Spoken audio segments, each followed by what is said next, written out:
Bien.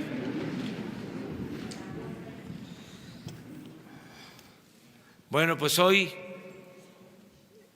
les vamos a dar una muy buena noticia. Siempre van a haber buenas noticias. Ya hasta tenemos que administrarlas, porque teníamos dos temas para hoy. También una buena noticia sobre los jóvenes, pero vamos a dejar esa información para mañana.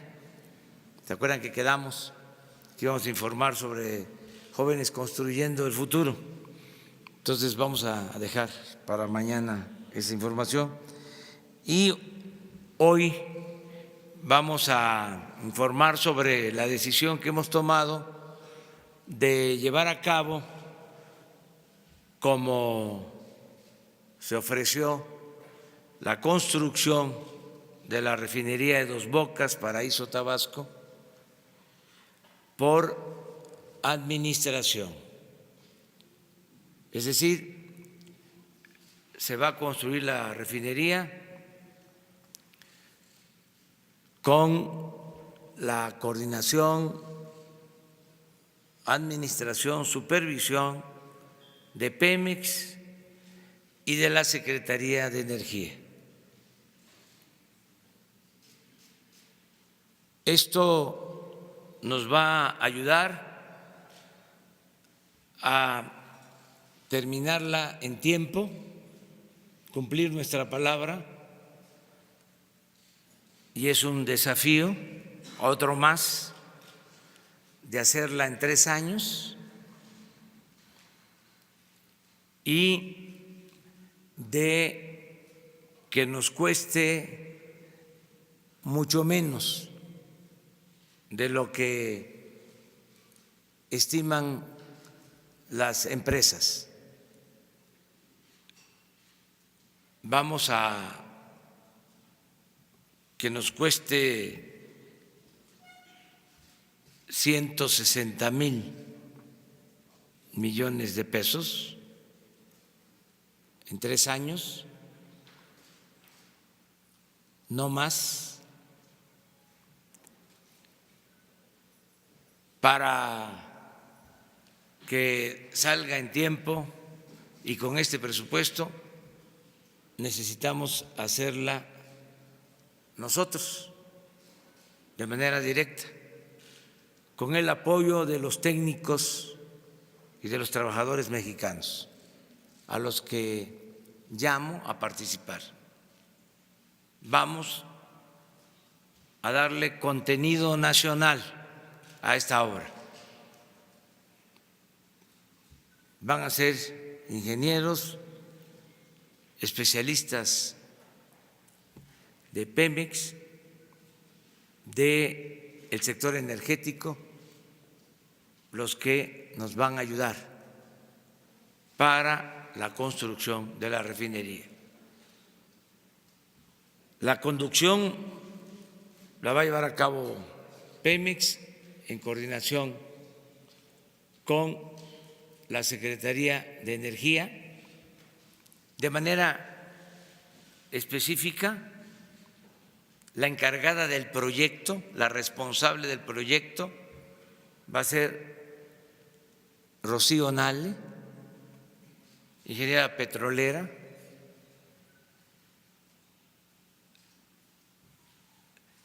Se va a tener como sede para llevar a cabo el proyecto, es decir, para darle seguimiento a toda la obra. Se va a operar desde Villahermosa, Tabasco. Ahí va a estar Rocío, porque ahí va a estar la Secretaría de Energía. Tenemos una muy buena relación de apoyo mutuo, de ayuda mutua entre la Secretaría de Energía y Pemex, Por lo mismo, Pemex va a destinar todo su departamento de proyecto para la realización de la refinería de Dos Bocas, y se va a contar también con el apoyo del Instituto Mexicano del Petróleo. La licitación se declara desierta porque en lo fundamental estaban pidiendo mucho, se pasaron de los 8,000 millones de dólares y en el tiempo de construcción. Y nosotros no vamos a hacer ninguna obra que no podamos terminar durante el sexenio. Entonces, es una muy buena noticia. Vamos a iniciar esta obra. Inicia la construcción el día 2 de junio. 2 de junio.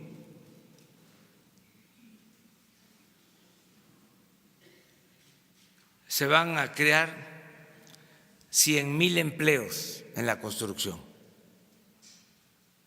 y va a estar terminada para mayo del 2022. Me canso ganso. Rocío va a estar despachando en Villahermosa, Pemex va a tener como sede Ciudad del Carmen, porque el principal propósito es aumentar la producción petrolera. Ya lo estamos logrando, y yo voy a ir una vez por mes a la obra y convoco a todos los trabajadores petroleros de planta, transitorios, activos, jubilados, ingenieros, técnicos, especialistas, para demostrar de que podemos los mexicanos. Se hizo en el 38, se rescató la industria petrolera. Lo vamos a hacer ahora, no tengo la menor duda. Ahora les van a presentar toda la información. Yo estoy introduciendo, nada más, pero se les va a dar a conocer toda la información. Entonces, si les parece, les dejamos a Octavio y a Rocío la palabra. Quiero subrayar que estamos unidos, que se va a trabajar de manera conjunta. Por eso, aunque es Pemex la empresa encargada de la construcción,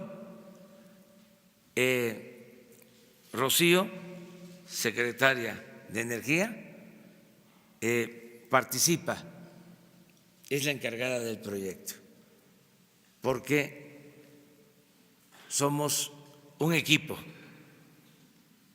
no hay parcelas, no hay sectarismos. Aquí lo importante es rescatar a Pemex, porque es rescatar a la nación. Entonces, les pido por favor.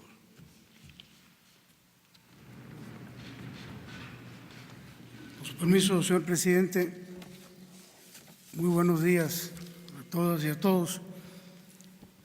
La autosuficiencia energética como principio de seguridad nacional es uno de los ejes rectores para el desarrollo económico de México. La demanda interna de petrolíferos en 2018, tratándose de gasolina, diésel y turbocina, alcanzó 1.200.000 barriles diarios, mientras que la producción promedio para el mismo año fue de 360.000 barriles. El diferencial se cubrió con importaciones, poniendo en riesgo la seguridad energética del país.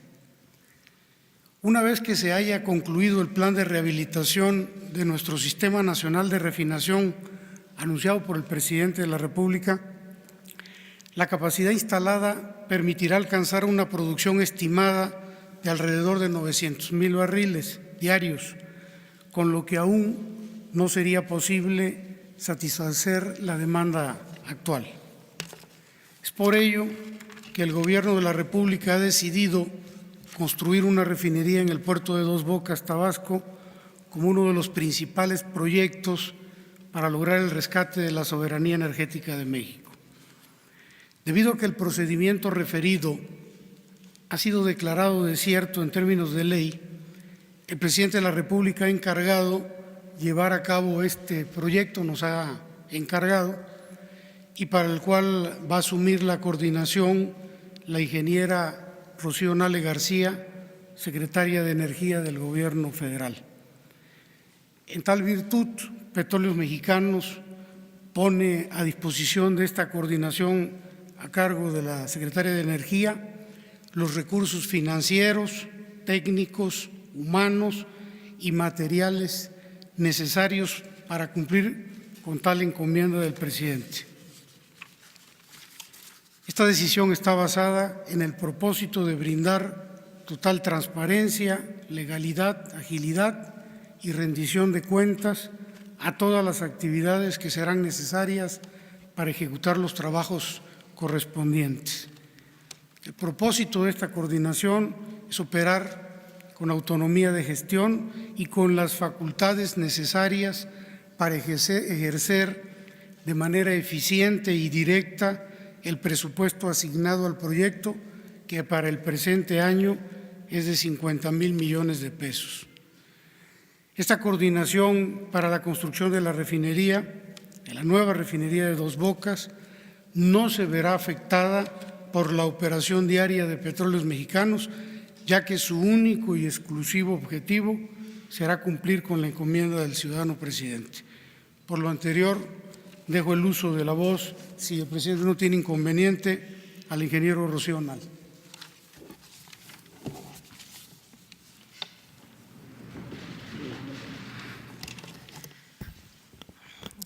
Buenos días, con su permiso, señor presidente.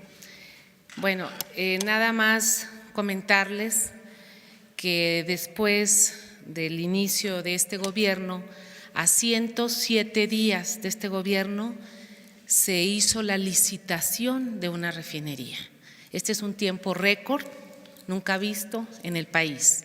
Y a 158 días de gobierno se emitió el fallo después de una convocatoria de licitación con invitación restringida a 4 empresas. De las 4 empresas, la empresa Technip manifestó su declinación a participar y las otras 3 empresas presentaron una propuesta técnica y una propuesta económica. Ayer a las 11:30 de la noche se les entregó el fallo y se declaró desierta por incumplimiento a las propias bases que se emitieron para dicha convocatoria. Por ello, adelante. Petróleos Mexicanos, en conjunto con la Secretaría de Energía, han decidido modificar la estrategia de ejecución del proyecto de la nueva refinería de Dos Bocas, Tabasco. Esta consiste en informar que la administración y el desarrollo del proyecto se realizará a través de Petróleos Mexicanos bajo la dirección de la Secretaría de Energía. Asimismo, esta estrategia de ejecución tendrá como objetivo beneficiar y maximizar la participación mexicana en el desarrollo de ingeniería, en la fabricación de equipos y en la utilización de la mano de obra especializada, lo que nos llevará a garantizar el mayor contenido nacional. Basándonos en el esquema de proceso propuesto originalmente y con el propósito de maximizar la producción de gasolina y diésel, el objetivo principal es alcanzar la autosuficiencia y soberanía energética de hidrocarburos en el país. La que sigue, la planeación del proyecto. Como primer paso en la etapa de planeación, se ha conformado el equipo que desarrollará el proyecto. Por instrucciones del ciudadano presidente de la República, se ha convocado ya al personal de proyectos de Petróleos Mexicanos, del Instituto Mexicano del Petróleo, de la Procura Internacional de Pemex, de la Secretaría de Energía y de la Organización de Naciones Unidas. Los principales alcances del proyecto se rigen por las siguientes premisas. Primero, el plazo de ejecución del proyecto será de 3 años. La inversión máxima de $8,000 millones y la calidad y eficiencia energética, cumpliendo con los estándares internacionales, serán la base de la construcción de esta importante infraestructura. La estrategia de ejecución se diseñó y se ajustó de tal manera que permita optimizar el plazo para cubrir la meta de 3 años de construcción y reducir el costo del proyecto, capitalizando hasta un 40% de ahorro sobre los estimados. Y esto de los estimados son estimados de costos que presentaron las diferentes empresas a las que se les invitó. Esto como respuesta a lo que habían dicho, lo que había hecho aquí algún periodista. La ejecución del proyecto. Para la consecución de los objetivos del proyecto, durante la ejecución de Petróleos Mexicanos, tendrá el soporte de diversas instituciones del país, universidades, institutos y diferentes grupos colegiados. Hasta la fecha, la Comisión Federal de Electricidad, el Instituto Mexicano de Ingeniería, la UNAM, CONAGUA, nos han estado apoyando. A eso es cuando nos referimos a los grupos colegiados. La administración, coordinación y gerencia del proyecto será realizada por personal del área de proyectos de Petróleos Mexicanos, del Instituto Mexicano del Petróleo y de la Secretaría de Energía. Es importante mencionar que se mantendrá la ubicación del proyecto en el puerto de Dos Bocas, Tabasco, en los terrenos aledaños a la terminal marítima existente, propiedad de Petróleos Mexicanos, con el objetivo de asegurar que durante la ejecución se utilicen las mejores prácticas de transparencia y anticorrupción. Se contará con la participación activa de la ONU. La dirección del proyecto tendrá su sede en Villahermosa, Tabasco, buscando atender de manera puntual y directa todos los temas relacionados con el proyecto. Esto también era parte de lo que se pedía en las bases de licitación. Como fundamento legal, los objetivos señalados por el ciudadano presidente de fortalecer la industria nacional de hidrocarburos como base para generar valor económico, ambiental y social son motivos y fundamentos que guiarán el proyecto, de manera que permita lograr las metas planeadas de seguridad energética nacional. En este tenor corresponde a la Secretaria de Energía como titular del ramo establecer, conducir y coordinar la política energética del país de acuerdo al artículo 33 de la Ley Orgánica de la Administración Pública Federal, cumpliendo con las acciones y en términos de las disposiciones legales aplicables. En el carácter de presidente del Consejo de Administración de Petróleos Mexicanos y de las empresas productivas del Estado del sector, tendré a mi cargo las siguientes atribuciones: coordinar y promover el proyecto de la construcción de la refinería de Dos Bocas, así como también establecer los lineamientos técnicos que deberán observarse en los procesos de contratación y garantizar que se cumpla con las leyes y normatividad aplicable en el desarrollo del proyecto, cumpliendo las metas establecidas de tiempo, costo y calidad.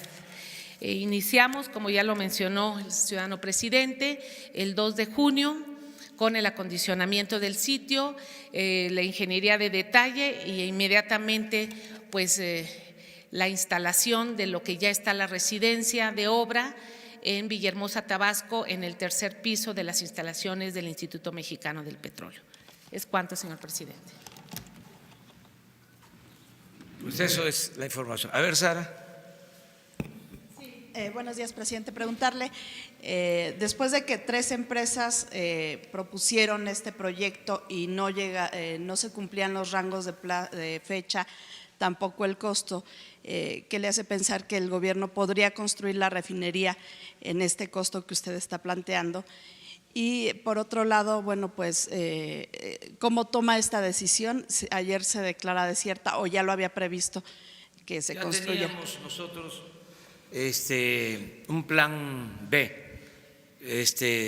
No fue anoche que se decide. Es una obra muy importante. Tenemos que lograr la autosuficiencia en la producción de energéticos, en particular en gasolinas y en diésel. Lo propuse desde hace mucho tiempo. Es una contradicción, es un absurdo que tengamos petróleo crudo, tengamos materia prima y estemos comprando gasolinas, que no se haya construido desde hace 40 años una nueva refinería. Y siempre con el mismo argumento, durante todo el periodo neoliberal, porque se dejó de construir refinerías en el periodo neoliberal o neoporfirista, y siempre hablando de que era mejor comprar la gasolina, como lo hicieron en el caso del abandono al campo, esgrimiendo de que era mejor comprar los alimentos en el extranjero, en un mundo globalizado. Entonces, nosotros vamos a cambiar esa política y vamos a producir en México lo que consumimos y vamos a ser autosuficientes en producción de gasolinas. Entonces, necesitamos esta refinería. Tenemos un estimado de costos, por eso se habló de 8,000 millones de dólares desde el principio. ¿Cuál es la cotización de estas empresas? Unas 10, otras 12,000, en ese rango. Les van a presentar toda la información, pero se pasan de los 8. Y también en el tiempo. Creo que solo una se comprometía a tener la refinería en el 23, y eso no nos da seguridad. Otra hasta el 25, y no vamos a dejar obras inconclusas en el gobierno. No va a suceder lo que estamos nosotros heredando, de que hay cientos de obras inconclusas, paradas, porque se iniciaron de manera irresponsable, sin planeación y sin que se garantizaran los recursos. En el caso de esta obra, tenemos disponibles 50,000 millones de pesos. O sea, ya tenemos la tercera parte del presupuesto. No deuda, sino ingresos propios. Ya se tienen estos 50,000 millones para iniciar y vamos a avanzar. Se tiene el proyecto ejecutivo, falta definir proyectos específicos. Vamos a llevar a cabo por administración la obra, pero van a haber algunas partes que se van a licitar para que empresas nacionales, incluso extranjeras, participen siempre y cuando nos mantengamos en los límites, en los precios, que no haya abusos, y si no se ajusta, se hace de manera directa. Así era antes en Pemex. Las refinerías las hicieron los técnicos mexicanos y en cada refinería hay talleres, de ahí se elaboraban hasta las piezas para el mantenimiento. ¿No qué pasa? Que con la política neoliberal todo se convirtió en contrato, todo. Entonces, este es un regreso a que el gobierno pueda llevar a cabo obras por administración directa, sin depender. Les aclaro que lo que se licitó en una primera etapa, lo que se declara desierto, es lo que correspondía a la dirección del proyecto, a la coordinación del proyecto en su conjunto, y de ahí vienen otras licitaciones. Presidente, ¿y qué lectura le da al hecho de que 3 empresas que ustedes presumieron que eran de las empresas mejores del mundo especializadas en refinería le digan que no se puede hacer esta refinería en este periodo y que no se puede con el costo de 8,000 millones? Es que hay sobreprecios en todo. ¿Y en el tiempo? También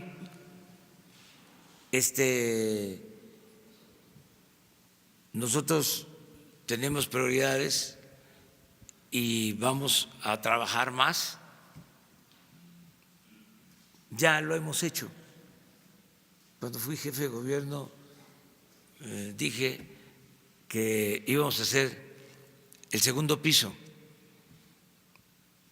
y que lo íbamos a hacer en un tiempo, y cumplimos en el tiempo, creo 1 año, año y medio, y salió, y con costos razonados o razonables.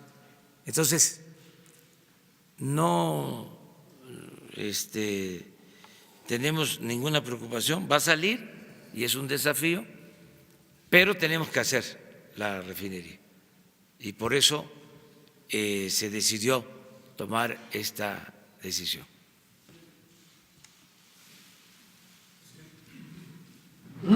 Hugo Páez de Impacto, Diario, Televisión y Revista. Entiendo entonces que Pemex va a ser la dirección de proyecto y la dirección de obra. Sí.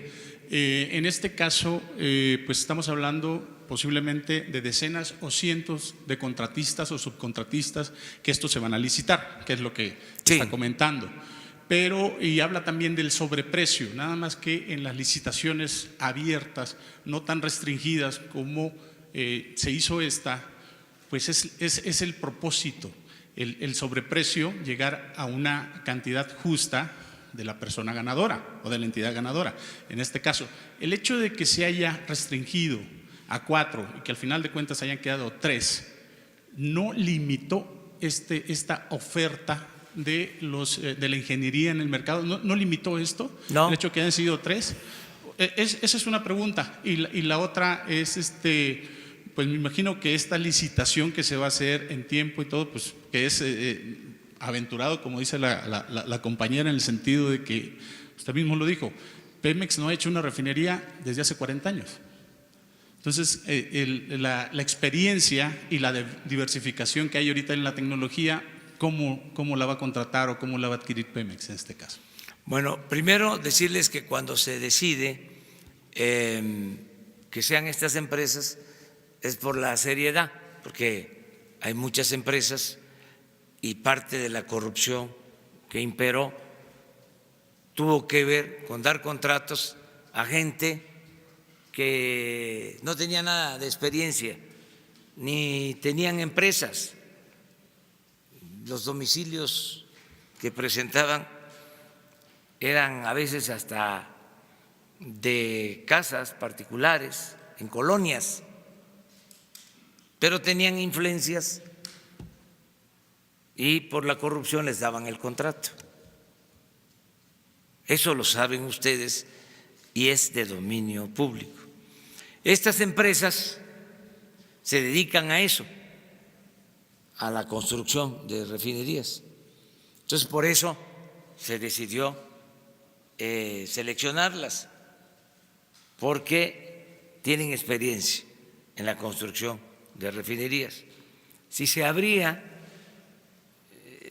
iban a salir posiblemente empresas que presentaran ofertas de terminar la refinería en 3 años y hasta a lo mejor en menos de 8,000 millones de dólares. Pero íbamos a tener en los hechos el problema de que no iban a tener capacidad técnica, profesional, ni recursos suficientes para llevarla a cabo. Eso aclara el por qué se recurrió a estas empresas. El sobreprecio al que yo hago referencia es de que sus estimaciones siempre son al alza de las empresas. Es muy común que ellos hagan estimaciones pensando en lo que se paga en dólares a trabajadores en el mundo y al final de cuentas se le paga menos a los trabajadores mexicanos y eso aumenta la utilidad de las empresas. No queremos eso. Pensamos que se le puede pagar bien a los trabajadores mexicanos y que la utilidad sea para la nación. Y tenemos mucha capacidad técnica. Hay refineros, expertos mexicanos, que nos dan la seguridad de que vamos a poder tener la tecnología, los elementos técnicos para construir la refinería. Fíjense cuánta capacidad tienen los técnicos mexicanos, que se esmeraron estos tecnócratas corruptos en destruir a Pemex y avanzaron en la destrucción de instituciones como el Instituto Mexicano del Petróleo, que era ejemplar. Sin embargo, se mantuvo el Instituto Mexicano del Petróleo y todavía, a pesar del abandono, los técnicos del Instituto Mexicano del Petróleo están creando nuevas tecnologías que ponen al servicio de empresas, incluso que se utilizan en empresas petroleras del mundo. Sí tenemos capacidad, esa es la respuesta. Y hago un llamado a todos los trabajadores petroleros y en particular a los especialistas en refinación. La última refinería que se construyó fue la de Salina Cruz, hace 40 años. Bueno, precisamente yo esa experiencia. sí, Yo le comento a Rocío, vamos a hacer una investigación. Ya me están escuchando ahora. Además, he hablado con ellos. Es que llevo visitadas 5 de las 6 refinerías. Estuve en Salina Cruz. Entonces, he estado hablando con los trabajadores. Esto no sale así de la noche a la mañana. Esta es una reflexión colectiva y hay quienes trabajaron en esa refinería, que hicieron esa refinería. Yo se les hablaba de Celestino, que tiene, decía yo, 80 años, y dice, acepto, ya por decreto tengo 80 años, pero la verdad, licenciado, es que estoy por cumplir 90. Entonces, es el mejor refinero que tiene este país, el mejor, y va a estar con nosotros, nos va a apoyar. Pero vamos a ver del directorio, de los que trabajaron, y además, repito, me están escuchando. Además, como los han menospreciado, ahorita deben de estar muy contentos. De los que trabajaron, que eran jóvenes, que estaban saliendo de las escuelas de ingeniería, que trabajaron ahí, que siguieron en Pemex, que ahora son jubilados. Además, no se hace una refinería desde hace 40 años, pero las que se hicieron se han estado rehabilitando. Es una escuela permanente de formación de profesionales. Entonces, no es asumir que que la forma en que se hacía hace 40 años, no es asumir que ahora se pretenda, pues digamos, echar mano de esa experiencia de hace 40 años que hoy debe de estar completamente evolucionada. Por sí, eso estas hay compañías, nuevas tecnologías que tiene el Instituto Mexicano del Petróleo, que ya se dominan, pero se tiene la experiencia.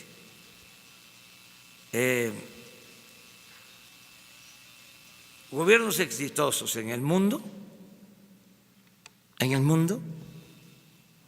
están ahora, que son de los cambios que se están presentando, están valorando mucho la experiencia, recuperando la experiencia de gente mayor. Esto es muy notorio en el caso de China. Se está utilizando cada vez más la experiencia. Esta es una muy buena noticia y vamos hacia adelante. No podríamos tomar una decisión, no hubiésemos tomado una decisión de este tipo si no salimos en tiempo y con los costos. Y es un desafío y vamos a cumplir.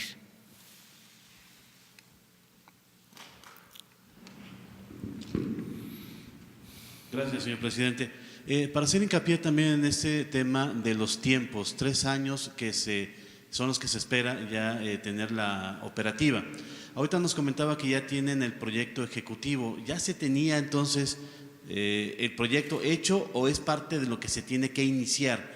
Porque si se estaba licitando, quiere decir que todavía no existía el proyecto ejecutivo, apenas se iba a realizar, se estaba licitando, me imagino que era parte de ello.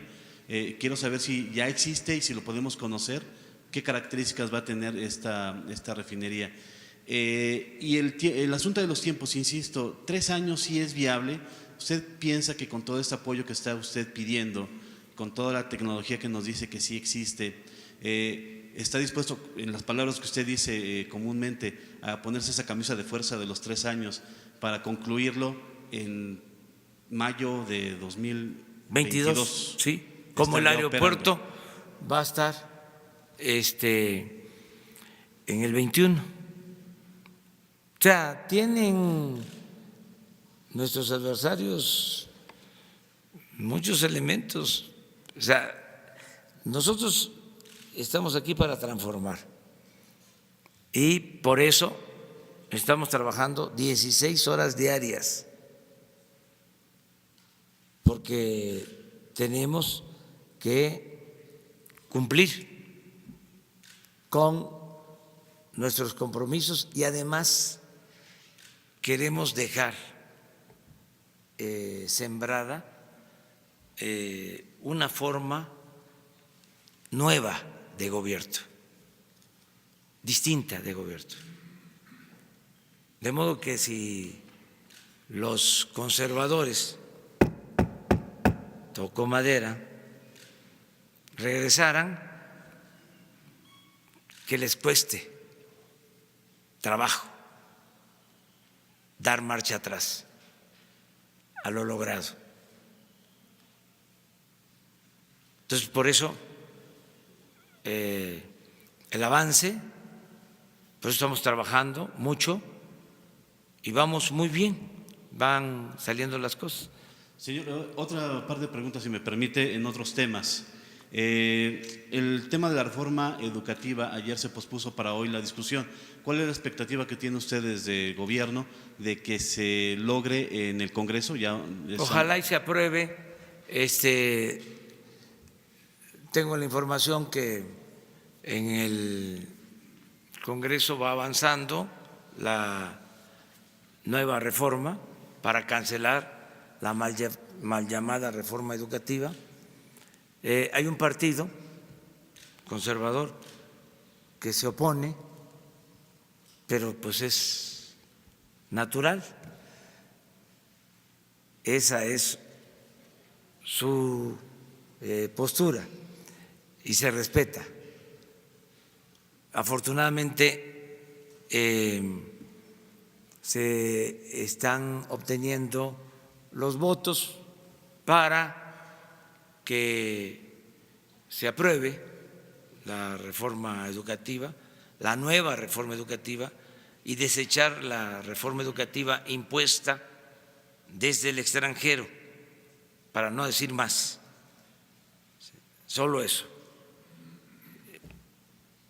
Y la tercera, señor, respecto al tema de migración. Estados Unidos sí dice que México se tiene que hacer cargo del pago de la seguridad de todos los migrantes que están siendo repatriados hacia nuestro país, sobre todo en la zona de Tijuana. Hay una cantidad importante de migrantes que están ahí y se ordena que México se haga cargo de su seguridad. Y la otra, en la frontera sur se llegó a un récord de deportaciones del gobierno mexicano de ciudadanos centroamericanos hacia sus países. Esta, no sé si sea contrario al discurso que usted dice de que se permite el acceso para ayudarles a llegar a la frontera de Estados Unidos, sin embargo se está teniendo cifras récord de deportaciones, o son voluntarias, gente que decide que ya mejor no seguir y ellos aceptan también retornar a sus países de origen. Bueno, en política migratoria ya hemos hablado bastante sobre nuestra postura, no está de más repetirlo. Primero, impulsar mucho el desarrollo de los países de Centroamérica y de nuestro país, para que la gente no tenga necesidad de emigrar. Eso es lo primero. De ahí la importancia que tienen los programas para el desarrollo.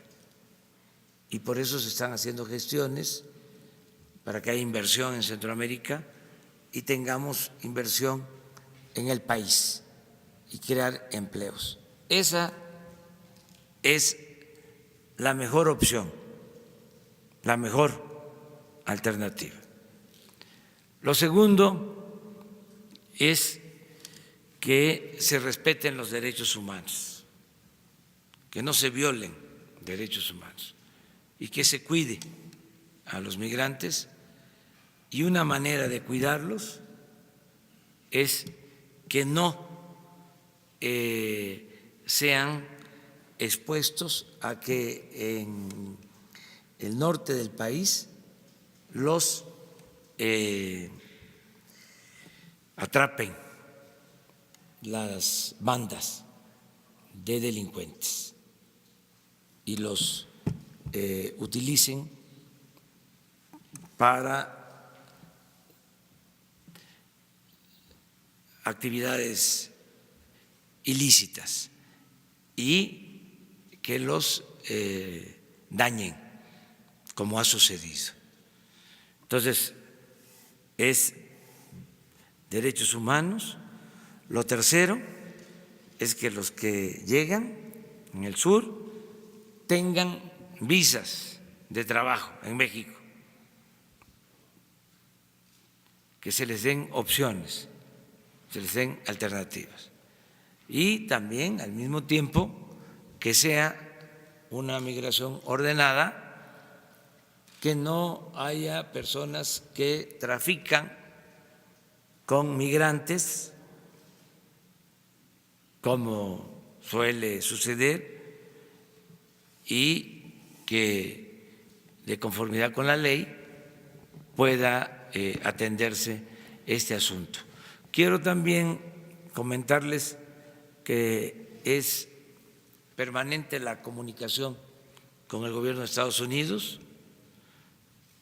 Acaba de estar en Estados Unidos Marcelo Ebrard. Hoy me va a informar sobre sus encuentros con funcionarios del gobierno de Estados Unidos. Estamos actuando con mucho cuidado, con mucha prudencia. Hay circunstancias especiales, ya he hablado de eso, de que hay elecciones en Estados Unidos. Son factores que deben de tomarse en cuenta para entender muchas cosas. Lo otro que se está presentando es que no se ha logrado un acuerdo comercial entre Estados Unidos y China, y esto genera también una situación especial. México tiene que actuar, el gobierno de México tiene que actuar con mucha prudencia, lo estamos haciendo. Estamos haciendo labor para conseguir que haya un acuerdo de cooperación para el desarrollo.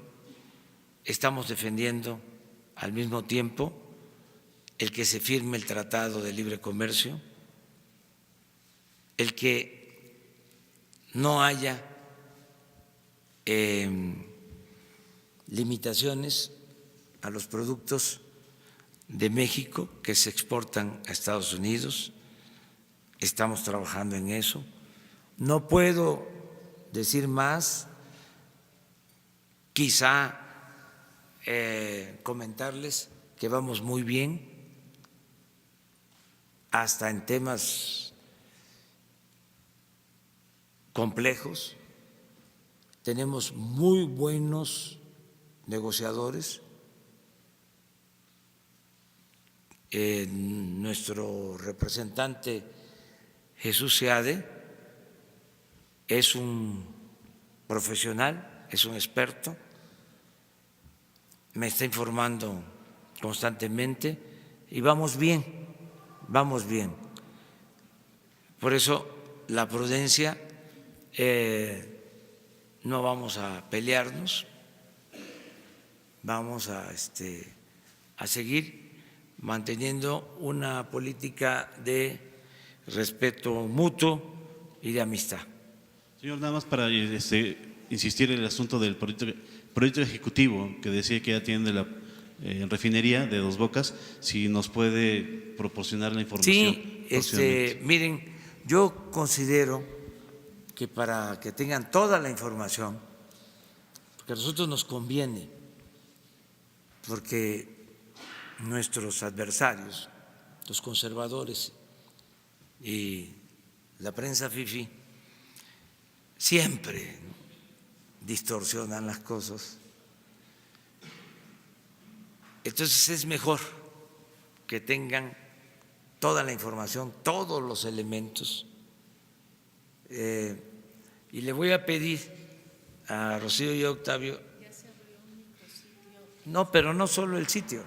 Un sitio en internet para que tengan acceso y listar ya permisos, documentos que presentó que ya está. A ver, explica, pero de todas maneras, mi sugerencia respetuosa es que tengan, después de que ya conozcan ustedes los documentos que están en las redes, que se vuelvan a encontrar para aclarar todas las dudas, porque sacan de contexto cosas y es mejor la información, a que no se dé pie a la manipulación. Sí, actualmente ya hay un micrositio en la Secretaría de Energía donde ustedes pueden tener acceso para ver todos los documentos, permisos, planeación, la ingeniería básica que presentó Petróleos Mexicanos, esa la declaró en el derecho industrial, porque así lo hacen todas las refinerías del mundo, tienen un derecho o una, más que nada, resguardo industrial que lo pidió Petróleos Mexicanos, está atestado, pero ya todo lo que presentó para que se le diera el permiso ya está y ya pueden acceder a él. Lo que no esté disponible es por propia ley de que Pemex reservó el derecho por confidencialidad industrial, a lo que tiene derecho. Pero aún así, sí, hasta con esa información reservada, porque no tenemos nada que temer, sí, nada, hacer los trámites para que todo el proyecto sea transparente, todo, y que den un tiempo, aquí se ponen de acuerdo con Jesús, una vez que tengan ya toda la información, otro encuentro ya con Rocío y con Octavio. A ver.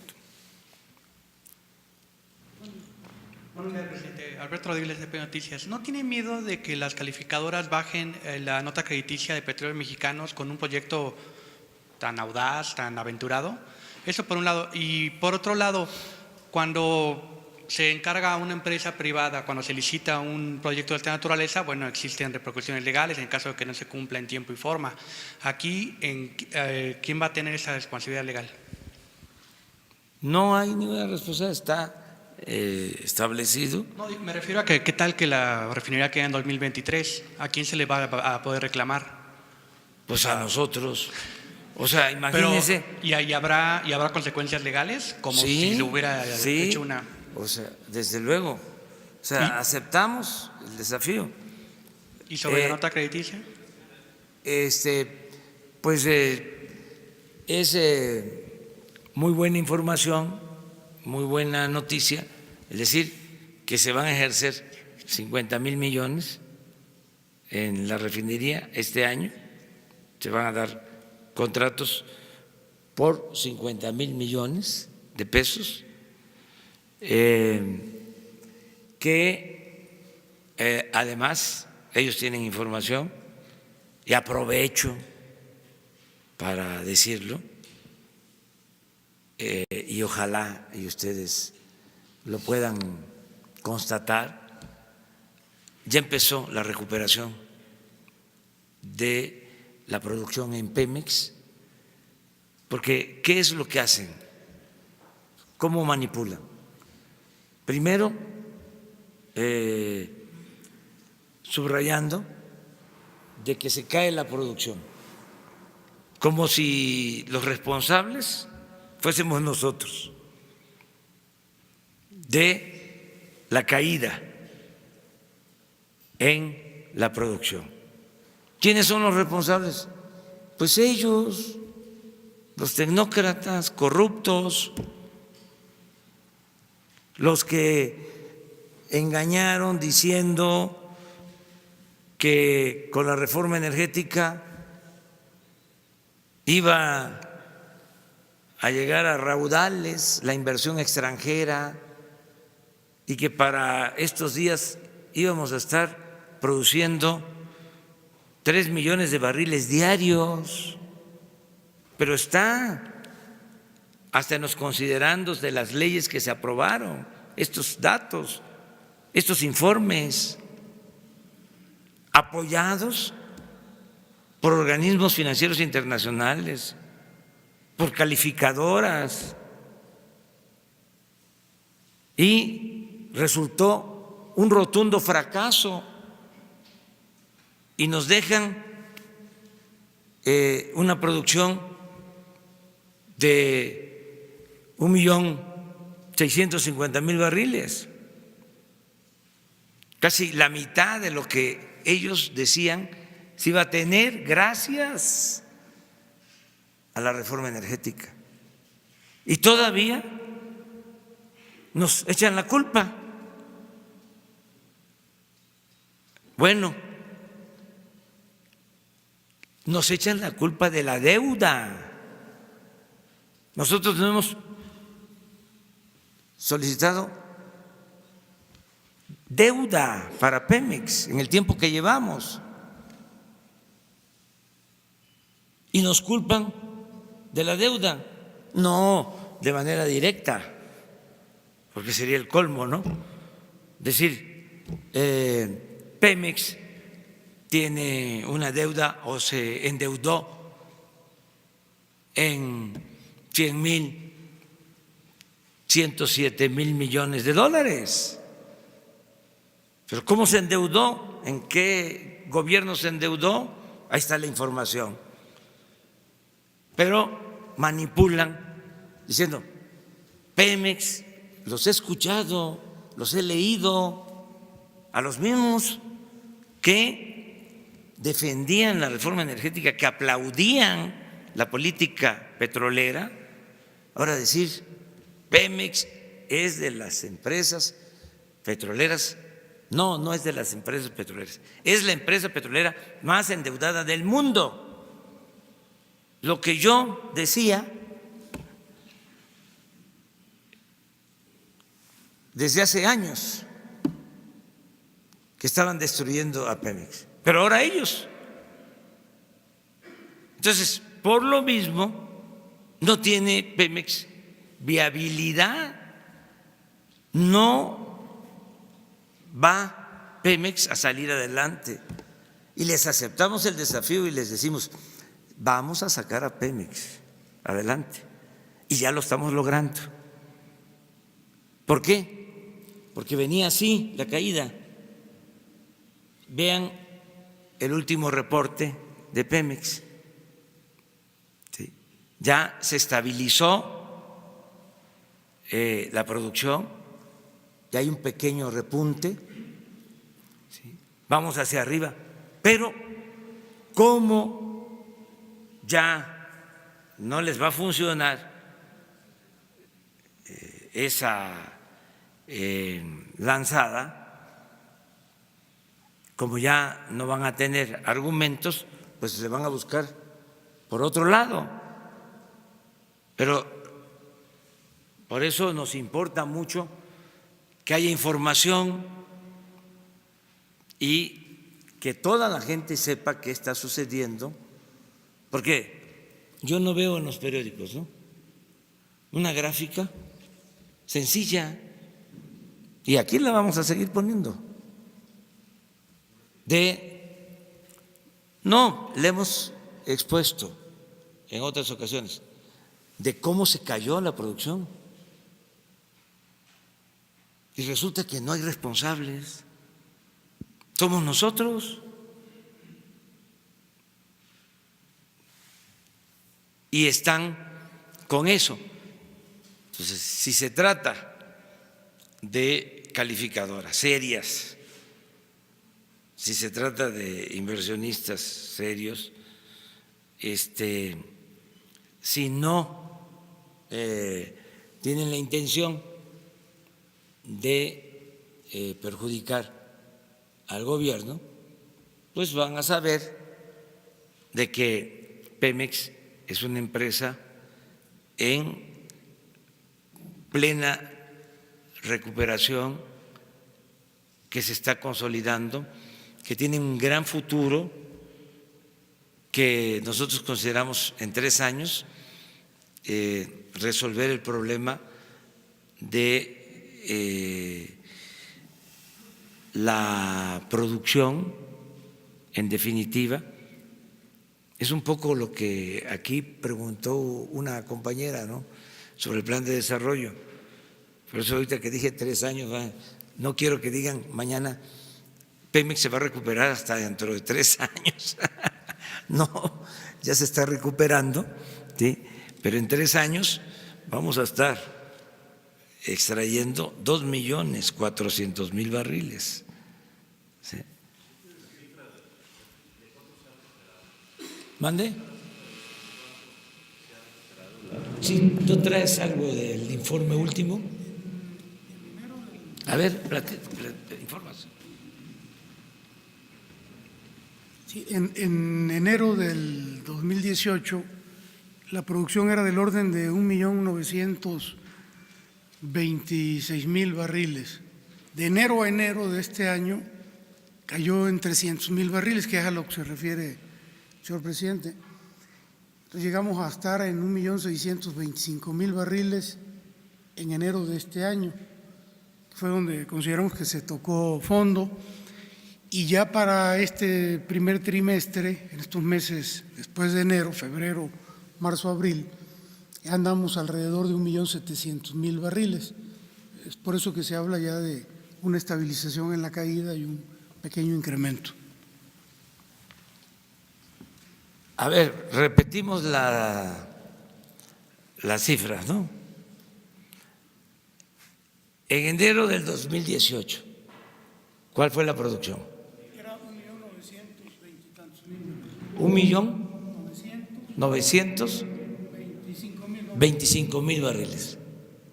1.925.000 barriles. Enero del 18. Enero del 19, 300.000 barriles menos. Ahora se detiene la caída, ya tenemos un aumento de alrededor de 50.000 barriles. Pero están las cifras oficiales, pero esto no lo ven. ¿Y cómo estamos en deuda? ¿Cuánto se ha contratado de deuda? A ver.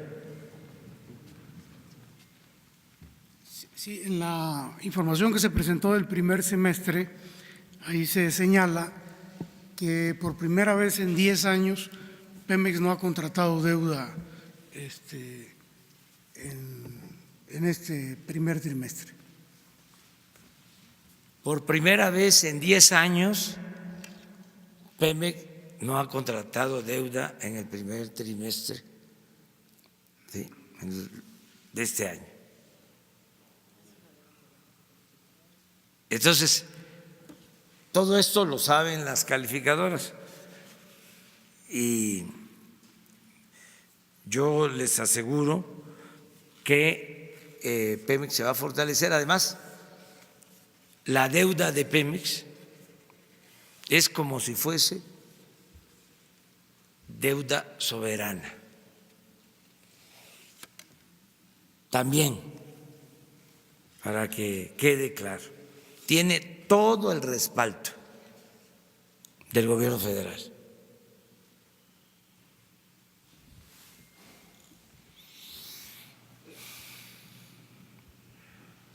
Buenos días, presidente de los Estados Unidos mexicanos, Carlos Pozos, de Líderes Mexicanos y Petróleo y Energía.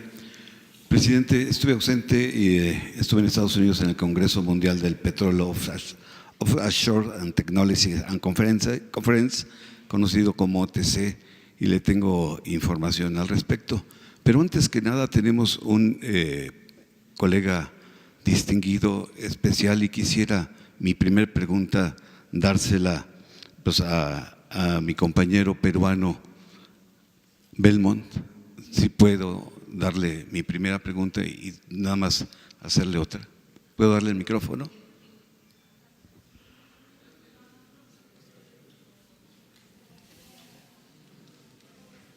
Bueno, muchas gracias.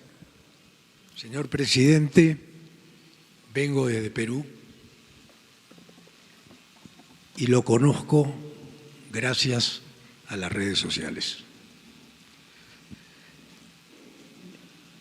En mi país el silencio ha sido cómplice para no destacar lo extraordinario de lo que significa la gran transformación, cambiar la forma de pensar de un país. Yo me siento emocionado, me siento tranquilo, porque hoy día fue un día muy especial. Venía aquí a la mañanera y se me perdió el celular. Había perdido contacto. Y lo primero que quiero agradecer, algo que usted dijo, que lo más grande que tiene México es su gente. Y aquí tengo muchísimas palabras para agradecer el gesto que han tenido conmigo. Señor presidente, enfrentarse al neoliberalismo, como usted lo ha hecho, habría que preguntarle de qué madera está hecho usted, porque muy pocos hombres se atreven. Me voy a presentar, tal vez usted no me conoce. Mi nombre es Ricardo Belmont Casinelli, yo fui alcalde de Lima 2 veces, de los años 90, primer gobierno, hasta el año 93, y del 93 al año 96. Tuve como rival al presidente Fujimori al frente. Empezaba el neoliberalismo con toda su fuerza en el Perú. Después fui congresista de la República y candidato a la presidencia. Confieso que fracasé. Me enfrenté al poder fáctico y el poder fáctico me dio en el suelo, como decimos vulgarmente en el tema pugilístico. Usted tiene la gran oportunidad histórica de convertirse en un líder latinoamericano. Yo vengo a hablar no de la coyuntura mexicana, no me atrevo a intervenir en el problema doméstico de México, pero vengo a hablar de lo que usted representa para Latinoamérica, una gran esperanza. La esperanza que usted ha construido es su culpa, presidente, porque es la primera vez que un mandatario, después de ser electo, se atreve a esto, a una conferencia, a recibir preguntas de todo tipo, a encarar con una paciencia, una perseverancia y una prudencia digna de un hombre con características singulares. Y de ahí esta introducción, porque quisiera hacerle muchas preguntas y no puedo hacerlas en este momento. Pero mi primera pregunta es, ¿usted sabe lo que está trascendiendo a ir contra la corriente después de 36 años, donde nos hicieron creer, por ejemplo, ahora que escucho de Pemex, que no estamos capacitados nosotros para manejar lo que hicimos? ¿Quién hizo Pemex? ¿Quién hizo Pemex? ¿Y por qué se habla ahora de que vienen que venir otros a reemplazar a los mexicanos que hicieron este gran país, al cual admiro, respeto y quiero, porque a los 17 años por primera vez mi padre me trajo acá para que conociera la televisión, la radio que en esa época empezaba. Fui director de un medio de comunicación durante 36 años y llevo en el periodismo 46. He visto todo y quiero que usted tenga éxito, porque solamente los errores que cometí yo pueden servir para que usted tenga éxito. El primer poder, y lo decía un dueño de un periódico importante de la Argentina, dueño del diario El Clarín, decía de manera peyorativa que si él pensaba algún día ser presidente, dijo, no, ese es un puesto de segunda categoría. Es el dueño de Clarín, señor Mañeto de Clarín. El cuarto poder del Estado hoy día es el primer poder del Estado, y si no hay una prensa equidistante que balancee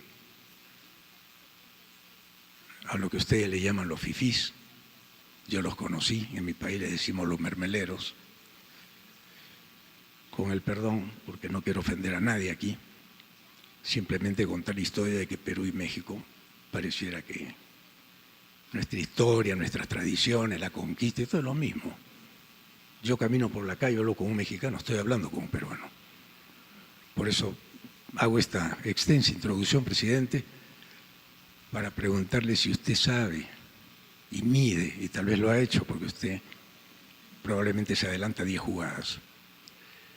Si usted sabe lo que usted está sembrando, una siembra de un árbol frondoso con raíces muy profundas, que en el tiempo, tal vez bueno, yo no creo que lo vea, yo soy algunos años mayor que usted, y veo un déjà vu de mi vida en su personalidad, con las características que yo no tuve, ni con las redes sociales que pude tener en ese momento que no existían. A mí me liquidó la prensa. No porque tenían nada personal contra mí, eran mis amigos, sino porque mi proyecto era volver a recuperar la patria, la autoestima, el amor a lo nuestro, a nuestras tradiciones, al sentido de pertenencia, a nuestra gente, al barrio. Y usted lo está haciendo. La gran transformación es la transformación del hombre, señor presidente. Y ese era el motivo de mi viaje. Con toda mi familia he venido a México solamente para verlo frente a frente y decirle estas palabras. No tengo que hacer preguntas, tengo que hacer una reflexión en voz alta. ¿Qué opinión le merece esta reflexión? Bueno, yo agradezco sus palabras. Es usted muy bienvenido a México, en efecto. Perú, México tienen pues un pasado común, dos países, dos pueblos con mucha cultura, con civilizaciones extraordinarias, desde antes de la llegada de los españoles, de la conquista o de los encuentros entre culturas. Decirles que hace falta definir un nuevo proyecto para los pueblos, para las naciones del mundo. No aceptar el predominio de un solo proyecto y mucho menos si en los hechos ha demostrado su incapacidad para resolver los grandes y graves problemas nacionales. No podemos seguir con un proyecto fracasado. No funcionó el modelo neoliberal. Y lo que suele plantearse de buena fe y a veces como cuestionamiento a quienes no compartimos ese modelo, siempre es: ¿y cuál es la alternativa? La pregunta. Por eso tenemos la obligación de elaborar, como se dice pomposamente, un nuevo paradigma, que no es más que presentar un proyecto nuevo que recoja los sentimientos de nuestro pueblo y que no olvide la historia, que es la gran maestra de la vida. Nosotros en México, como en el Perú, tenemos las grandes enseñanzas. A nosotros nos enseñó Morelos desde hace más de 200 años que había que luchar por la igualdad.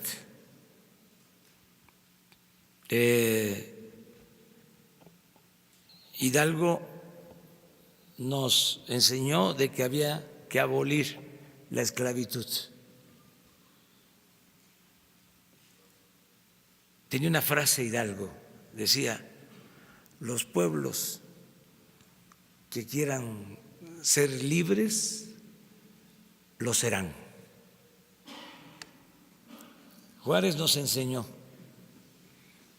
de que no se puede aceptar el dominio de ningún país extranjero,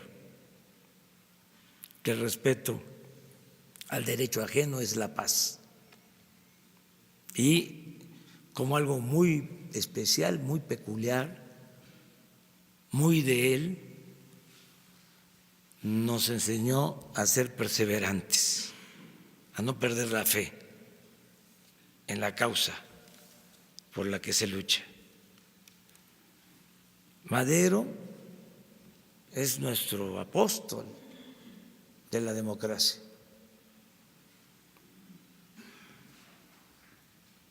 En un tiempo en que nadie hablaba de eso, ni se creía que eso significara una opción, una alternativa, él planteó de que la democracia era la salida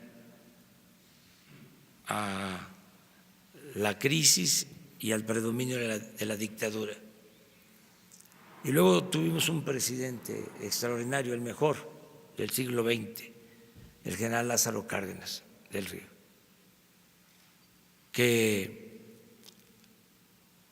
recuperó lo que había entregado Porfirio Díaz a extranjeros y demostró de que podíamos nosotros administrar nuestro petróleo, nuestros recursos naturales.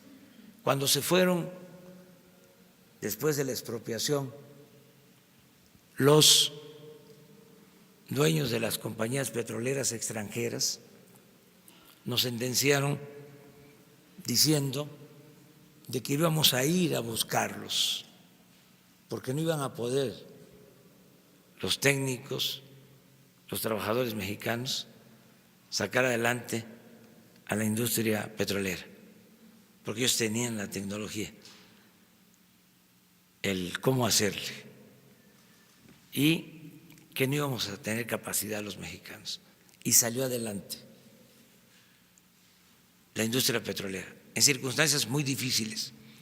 Ahora tenemos este desafío de demostrar que no tenemos por qué continuar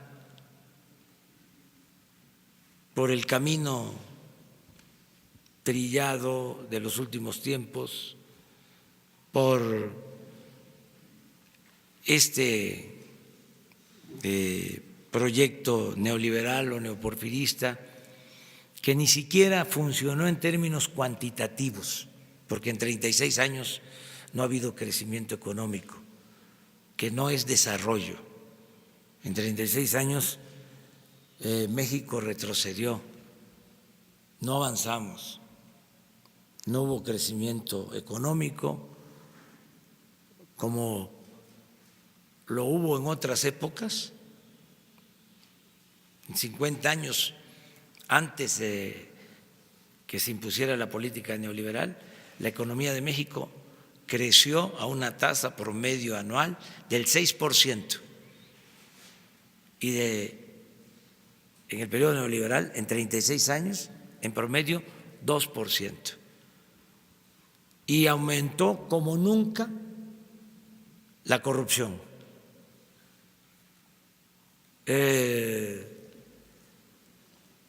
Eran como niños de pecho los presidentes del México posrevolucionario en comparación con algunos presidentes del periodo neoliberal. Creció la pobreza.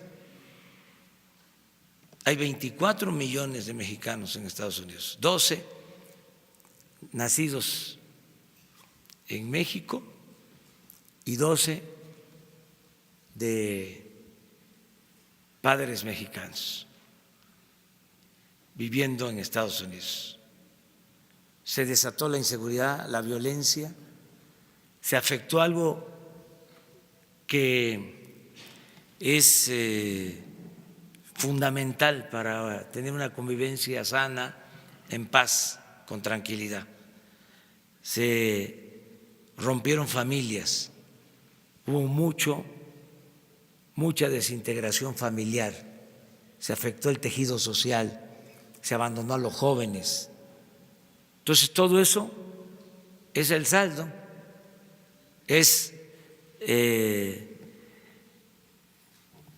fruto podrido de la política neoliberal. Y tenemos que cambiar esa política, llevar a la práctica una nueva política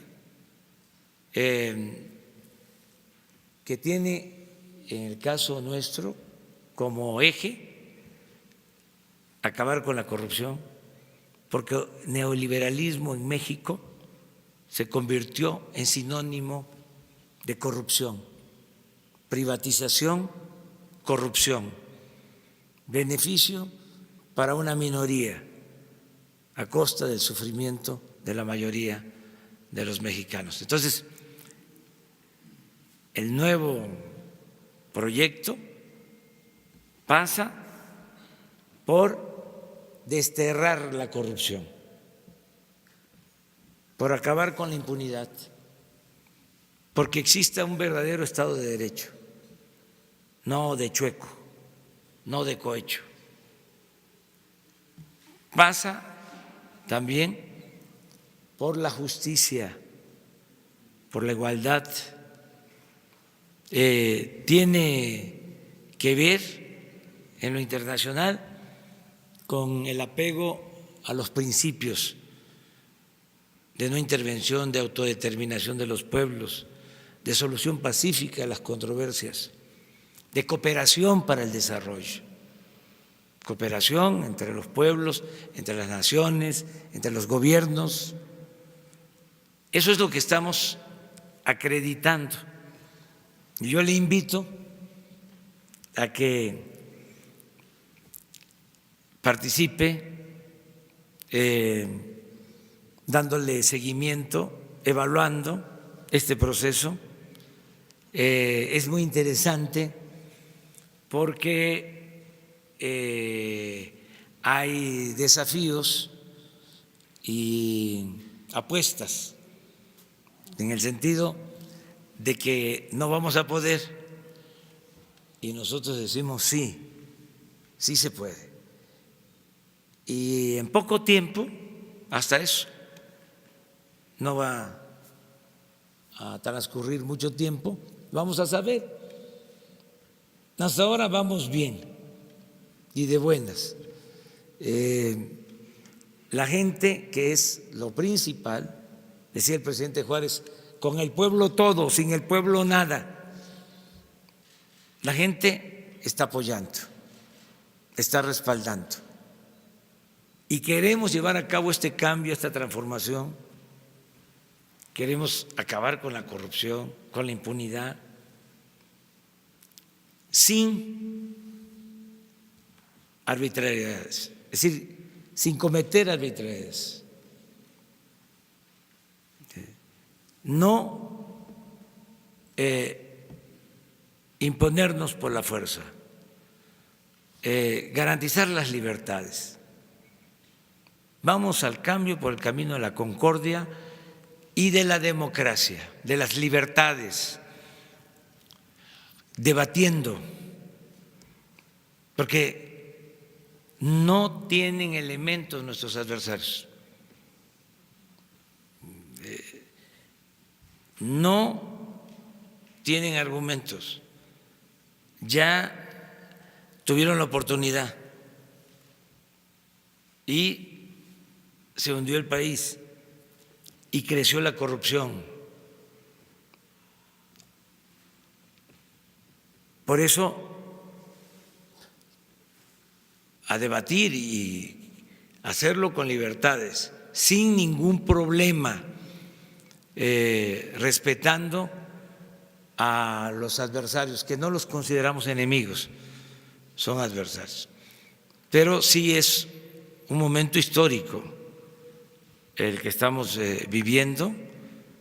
Le comento que por primera vez en la historia de México se está por aprobar el que el presidente se someta a la revocación del mandato. En 2 años va a haber una consulta y se le va a preguntar al pueblo, ¿quieres que continúe el presidente o que renuncie? Porque el pueblo pone y el pueblo quita. Entonces, es interesante, porque no es solo la democracia representativa, es darle su lugar a la democracia participativa. Entonces, es todo lo que conforma este nuevo proyecto. Democracia con libertad y dimensión social. Y muchas gracias. Muchas gracias.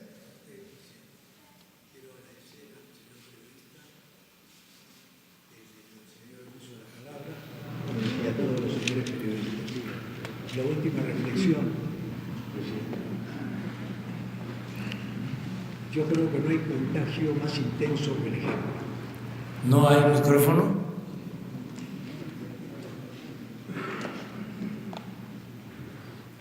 Señor presidente, con todo respeto, primero mi agradecimiento al señor Lord Molecule, que ha tenido la amabilidad de cederme el uso de la palabra. Creo que no hay contagio más intenso que el ejemplo, presidente. En el Perú, cada 3 gobiernos neoliberales se perdió un PBI completo. Un PBI completo desaparecía con la sobrevaloración de las obras y todo lo que usted tantas veces ha narrado, y por eso lo sigo. Cuando Margaret Thatcher dijo que primero la economía era el método y que después venían por el alma y el corazón de los pueblos, ahí entendí que nos querían robar el alma y el corazón. Yo lo único que quiero decir ahora es que usted está llevando adelante la primera revolución no cruenta, porque las anteriores, todas, fueron con la mano dura de la prepotencia y de la dictadura.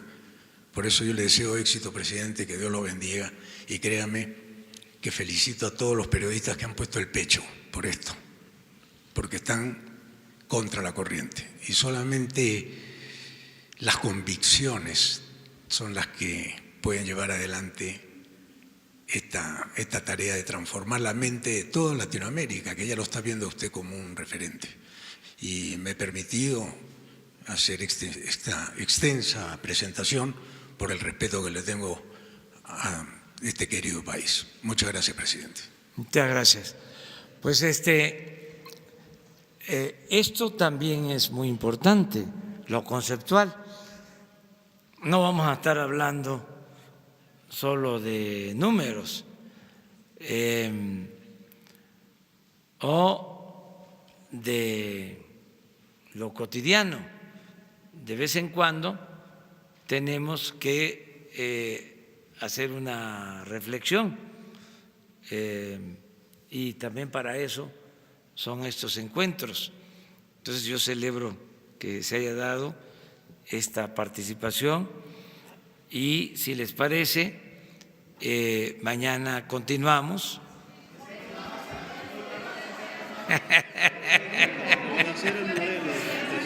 ¿Cómo? Ah, no, muy lamentable. ¿Qué informe le dieron hoy en la Muy lamentable. ¿Asignarán Guardia Nacional Especial al Estado? Sí, en todo el país. Hace falta. Es que no había protección para los ciudadanos en el país. Esa es otra cosa que no se quiere aceptar o no se escucha. No había protección, no había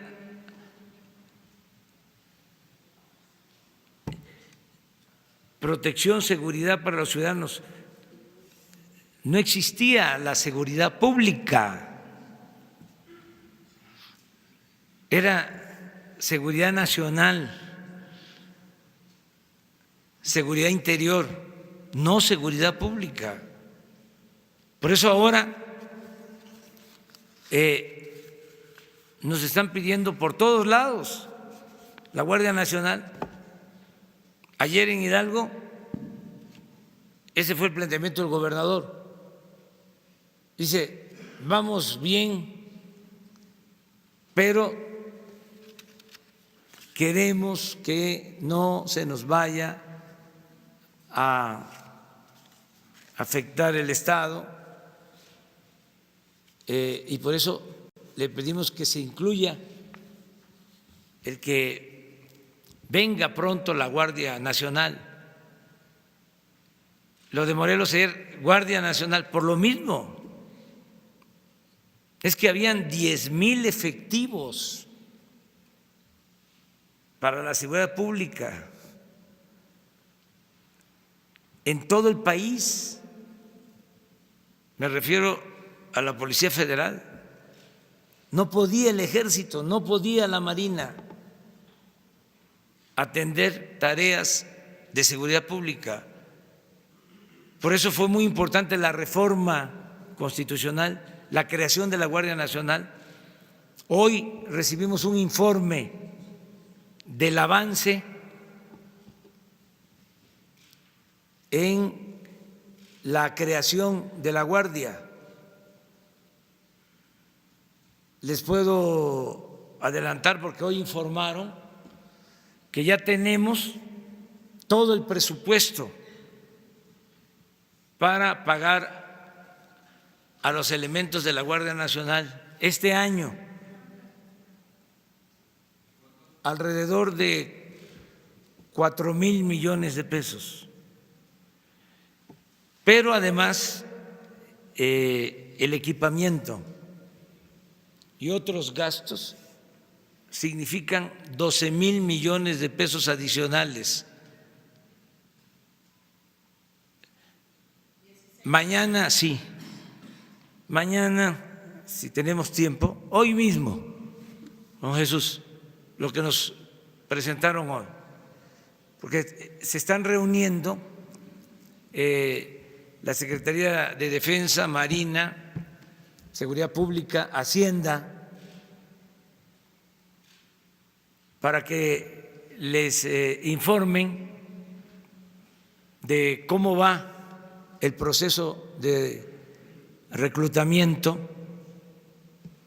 de nuevos elementos, los exámenes de confianza, los procesos de formación, cómo se va avanzando, porque es crear algo que no existía, es algo nuevo. Contamos, desde luego, con el apoyo del Ejército, de la Marina, de dos maneras. Primero, con la Policía Militar y con la Policía Naval, que se incorporan. Pero también están ayudándonos estas instituciones para convencer a elementos de las dos instituciones a que formen parte de la Guardia, lo que podríamos decir los veteranos que ya están en funciones en el Ejército, en la Marina, que nos ayuden para que lo más pronto posible tengamos el número de elementos que se requieren. Tenemos que cubrir todo el territorio con 266 coordinaciones. Estamos hablando de alrededor de 120, 150,000 elementos. Y necesitamos para este año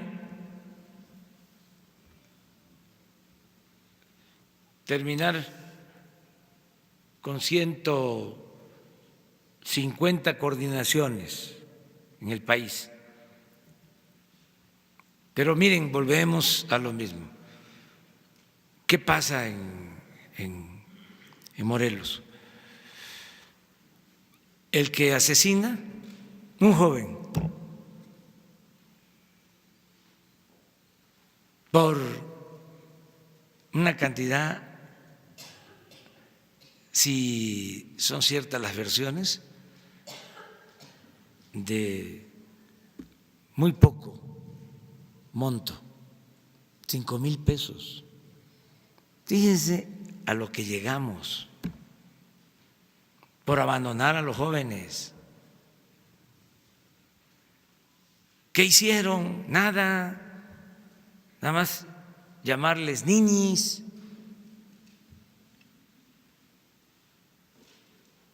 Los abandonaron. Ahora que salgan a explicarnos los defensores del modelo neoliberal,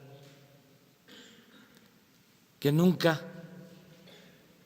pensaron en que iban a producir una descomposición social como la que estamos padeciendo. ¿O fue surgido esto por la casualidad? Entonces, sí, tenemos todos que ayudar, todos que ayudar. Y vamos adelante. Mañana van a ver.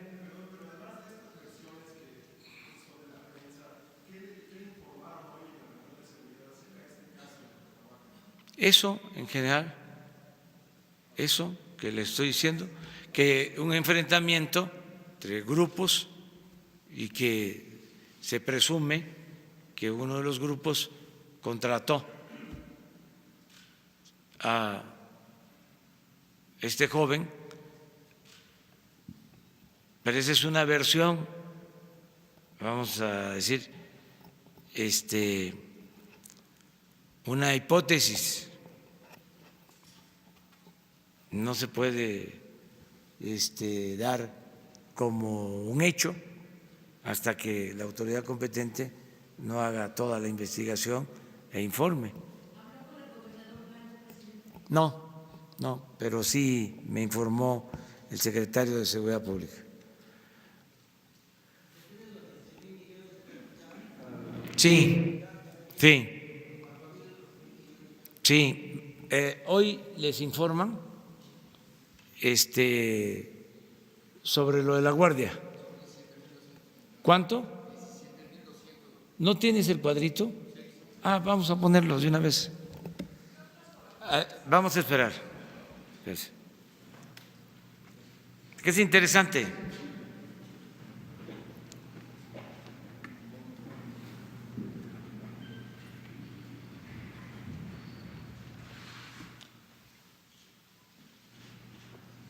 17,200.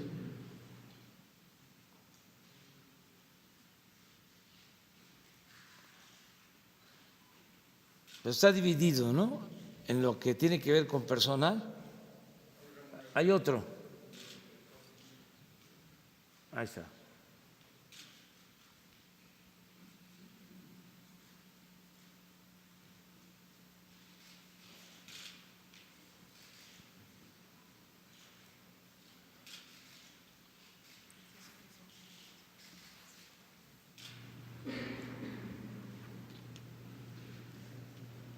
Quiero agradecer el apoyo de la subsecretaria de egresos que ha estado ayudando en esto.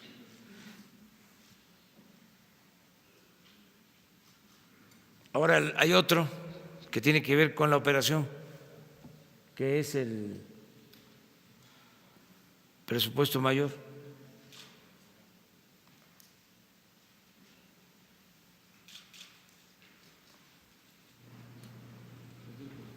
Este es Marina, pero viene el de defensa. Marina, ahí está.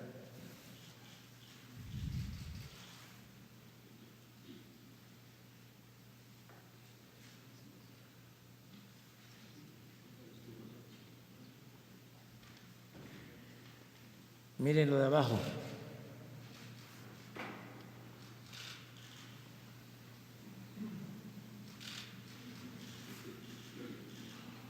Y ya estamos, pues por eso se planteó, pero tenemos resuelto lo del presupuesto para este año.